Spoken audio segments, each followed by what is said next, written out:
अस्सलामुअलैकुम। उम्मीद है आप सब ठीक होंगे।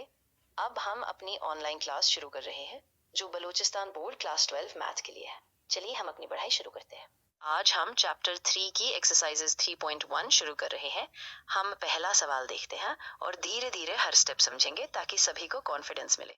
अगर किसी ने अभी तक चैप्टर 3 की एक्सप्लेनेशन नहीं देखी है तो वो पहले उस वीडियो को जरूर देखें जिसमें प्रिंसिपल का पूरा समझाया गया है। इससे आपको एक्सरसाइज करने में आसानी होगी। तो लेट हमारे पास क्वेश्चन है, लेट y बराबर एफ ऑफ एक्स बराबर एक्स की क्यूब माइनस 9x। हमारे पास क्वेश्चन है कि हमें average rate of change of y को x के साथ उस दिए गए इंटरवल के ऊपर निकालना है। हमारे पास इंटरवल है 2 से 6 तक। अब इसी इंटरवल पर हमें y का एवरेज रेट ऑफ चेंज निकालना है। तो दूसरी बात जो हमें बताई गई है वो ये है कि हमें instantaneous rate of change of y x बराबर 4 पर निकालना है। तो सबसे पहले हम एवरेज रेट ऑफ चेंज का फॉर्मूला लगाएंगे। एवरेज रेट ऑफ चेंज का फॉर्मूला है F of B minus F of A divided by B minus A, जहां ए और बी हमारे इंटरवल के शुरुआती और अंतिम मान होते हैं। तो हमारे पास ए की वैल्यू 2 है और बी की वैल्यू 6 है। अब हम इसी वैल्यूज को फॉर्मूले में लगाएंगे। तो हम पहले एफ ऑफ 6 निकालते हैं, फिर एफ ऑफ 2 निकालते हैं और उसके बाद उन्हें फॉर्मूले में रखकर कैलकुलेट करते हैं ताकि हमारे पास एवरेज रेट ऑफ चेंज साफ सुथरा आ जाए। तो हम कहते हैं कि एफ ऑफ एक्स बराबर एक्स की क्यूब माइनस 9 मल्टीप्लाई एक्स। तो अब हम एफ ऑफ 6 निकालते हैं। एफ ऑफ 6 बराबर 6 की क्यूब माइनस 9 मल्टीप्लाई 6, यानी 6 की क्यूब है 216 और 9 मल्टीप्लाई 6 है 54। तो एफ ऑफ 6 बराबर 216 माइनस 7 यानी 160 सौ पास हो।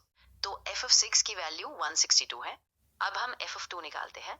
तो एफ ऑफ 2 बराबर 2 की क्यूब माइनस 9 मल्टीप्लाई 2 होगा, यानी 2 की क्यूब है 8 और 9 मल्टीप्लाई 2 है 18। तो एफ ऑफ 2 बराबर 8 माइनस 18 यानी माइनस 10।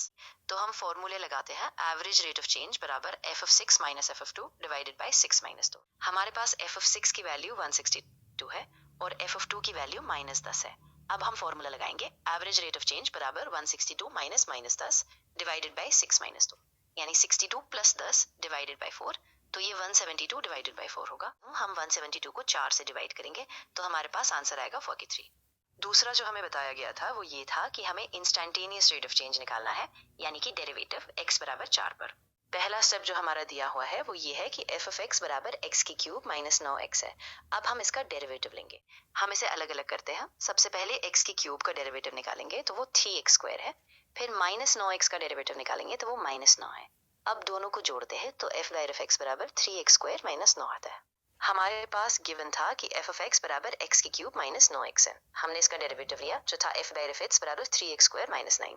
अब हमने x बराबर 4 रखा तो हमने हर जगह x की जगह 4 लगाया। तो f ऑफ 4 बराबर 3 गुना 4 स्क्वायर माइनस 9 आया। तो हम कहते हैं कि 4 का स्क्वायर 16 है। फिर 3 को मल्टीप्लाई किया 16 से तो 48 आया और फिर उसमें 9 को सब्ट्रैक्ट किया तो 48 माइनस 9 यानी 39 आया। यही हमारा सही इंस्टेंटेनियस रेट ऑफ चेंज है। हमारा क्वेश्चन ये है कि एफ ऑफ एक्स बराबर 2x की क्यूब प्लस 3x प्लस 5 और हमें इसका एवरेज रेट ऑफ चेंज निकालना है जब x 1 से 3 के बीच हो। तो हमने वही एवरेज रेट ऑफ चेंज का फॉर्मूला लगाया है जहां a बराबर 1 और b बराबर 3 है। तो पहले हम एफ ऑफ 3 और एफ ऑफ 1 की वैल्यू निकालेंगे और उसके बाद ही हम फॉर्मूले में रखेंगे। चलिए एफ ऑफ 3 निकालते हैं।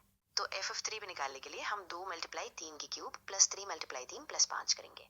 तो 3 की क्यूब 27 है, 2 मल्टीप्लाई 27 है 54, 3 मल्टीप्लाई 3 है 9।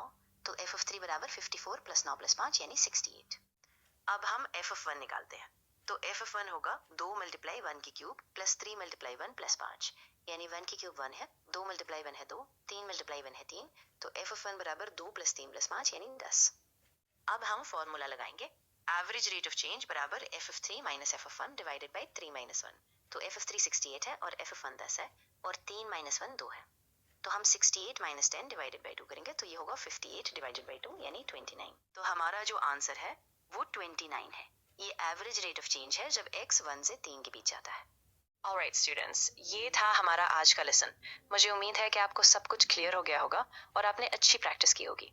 अगर आपको कोई भी सवाल है या कोई पॉइंट समझ नहीं आया तो ज़रूर कमेंट्स में पूछिए।